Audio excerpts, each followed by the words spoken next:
Good morning. Let's get ready for the day. I've been thinking about putting a background up behind me right there, but then I realized that my eye's been twitching for the last couple days. So if you see me like touching it, but then I realized the door is in like half of the background, so that might not work because that would be kind of weird, and I can't really like move my desk so that it's not in the background.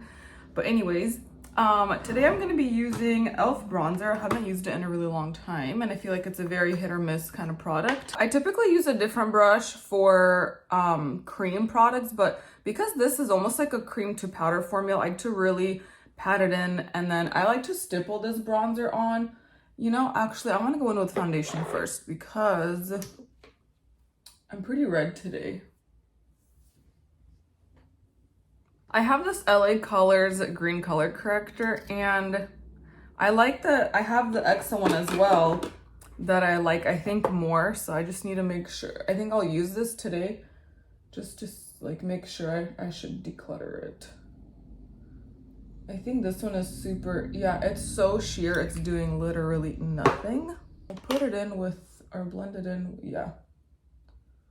That did absolutely nothing, so I'll definitely get rid of that. I'm collecting all my decluttered makeup to give to a friend because I don't want to throw it away and I have no one else to give it to. My other green color correcting options is this, but this also doesn't do as much as the EXA. And it's more of like a sunscreen cream.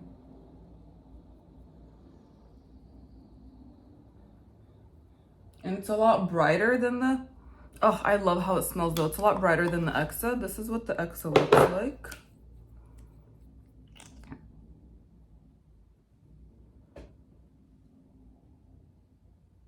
And I can't do too much of it because it is very pigmented. The Dr. Jart one actually did a decent job. It's light coverage, but it works, especially if I don't want to go heavy on the green. Some of the red spots are still there, but at least like general redness is kind of down. I honestly kind of hate using the Dr. Jart because the product separates in here. I think that was a bit much. I kind of feel like I can still see the redness. It just gave me like kind of a green tint. I don't know. I don't really like that. Because then once I get that green tint, I have to go in with foundation to cover the green tint. Okay.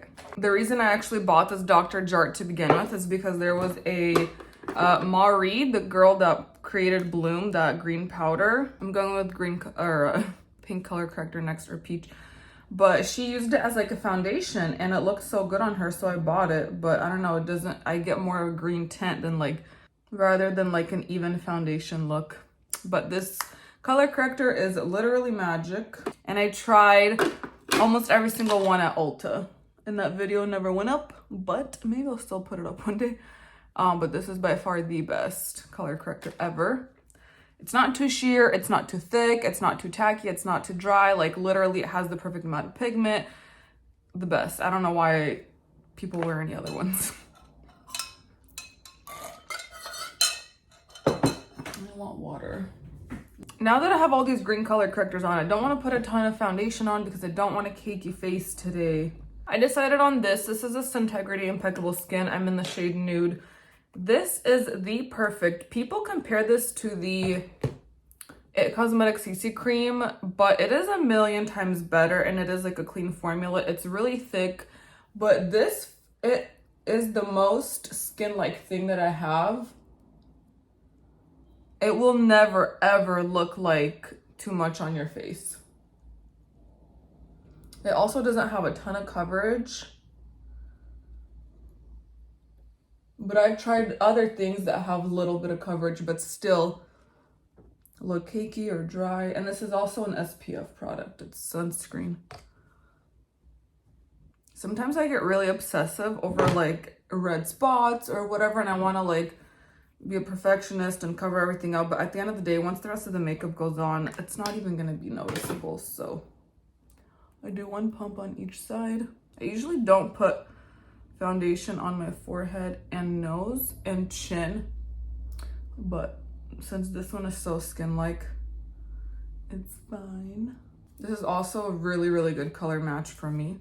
which is super hard to find. Because most foundations are too pink on me or too yellow. Well, no, usually just too pink, honestly. I don't like looking too dewy because then I have to apply more powder. But we'll see what this ends up looking like. I'm gonna go in with concealer just to brighten the under eyes, and I'm trying to finish off this Item Beauty. It's actually being discontinued, which if it's because of the packaging, I am not surprised. This is the worst packaging I have ever encountered in my life. The product seeps through that edge, as you can see. It's super messy. I can't even like put it in a makeup bag because I'm tired of cleaning it. It is a really, really good concealer though. So if they've come out with like a new packaging in the same formula, I would totally repurchase it. Lately, I have been loving this Wet n Wild powder. It is so good, but it's super cheap and the packaging is hard to open, so it's the only downside, but like $3, so you get what you pay for. But it is amazing. Watch the under eye just mattify. It's crazy. It's so good. The rest of my face I will powder after I do all of the rest of my makeup, but let's go in with the bronzer that I put on this brush earlier, which looks like it kind of sit on the brush. I heard a lot of people don't like this because it kind of like almost disappears as you put it on, like it blends out to nothing. But I find that if you stipple it on, it's perfectly fine, and I actually really, really like it. It doesn't fade on me throughout the day at all. But if you like on my hand, I'll show you, if you blend it away instead of stippling, then yeah, you're gonna end up with nothing. But if you stipple it on, then, well, that's a bad explanation, but you get the point. This is not one of those to blend, this is one of those to stipple. But if you use a good brush, it'll blend itself. But the good thing is, if you go a little heavy, it's super easy to blend away because you can just blend it away to nothing if you need to. And then where you need it where you need to actually see bronzer, you just stipple. Today I'm using this blush from this Pacifica palette. I bought this palette a long time ago because of this bronzer shade, which I like. I never used that, I never used this blush shade though, so ooh, I think it's more pigmented than I remember. Nice, I love that color. And I'm using the same brush. Perfect. You guys, the right tools matter so much. I used to not think that the brush you used mattered. I feel like this one is actually kind of patchy, like the product. But then when I started discovering tools that actually worked, when I discovered this brush for foundation, when I discovered this for blush, this for cream bronzers, like my makeup started blending itself. And then that's when I realized how important the correct tools are. Or even like different density brushes for setting. Like I'm sure, you know, everyone already knows this. I was probably the last to find out. But I was really surprised at what a difference it made. I'm actually gonna stay in this palette and use the rest of these two upper shades. I think these are a Rose Gold Shimmer and Glimmer Shimmer. I don't know if they're meant to be highlights. I love using them as eyeshadow though. So I'm gonna go with the top one kind of all over the lid and just go for a bright look today. And then the other shade I'll do more on the inner corner. And anytime that I have like a shimmery shade like this, I always prefer my fingers because I feel like they just go on faster, easier, more pigmented, less fallout. For eyeliner, I'm gonna go in with this Kiko Milani very chocolate brown. And I don't even think that this is a true brown. It honestly pulls more purple. I'm gonna compare this to the other brown that I love, the Flower Beauty.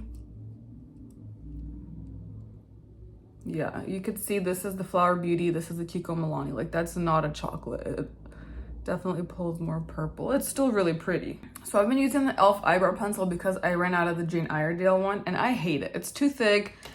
It's not soft enough, and I literally pulled the rest of my Jane Iredale brow product out until my new one comes in the mail. And I think they're 50% off on Pharmaca's website. and also on sale on Jane Iredale's website. So I think because I think they rebranded or something. So I don't think they're gonna carry it anymore. I don't know if the new packaging and stuff, if it's the same formula. So I stocked up, I bought a few. But you know when you find an amazing product and you just wanna stick to it? The Kosas one looks nice too, but this is on sale. This was a lot cheaper than Kosas anyway, so. Man, I am working through some dandruff treatment and it's working, but the dandruff is so annoying. This inner corner accidental eyeliner is really bugging me. I'm gonna finish this look off with a random lip balm or lip tint. This is the Summer Melon from Honest Beauty. And I'm gonna use the Milani highly rated mascara. It flaked on me the last couple times I wore it, which was super annoying, so I stopped wearing it, but I want to keep trying it because it does perform like the Thrive. The formula, the wash off. I'm gonna let that sit and then go in with another coat, but it can't sit for too long. There's like a magic timer. But this eye for me, on this left eye, the lashes I think are shorter and they're definitely straighter, and sometimes mascara is a lot trickier and harder to work with and apply.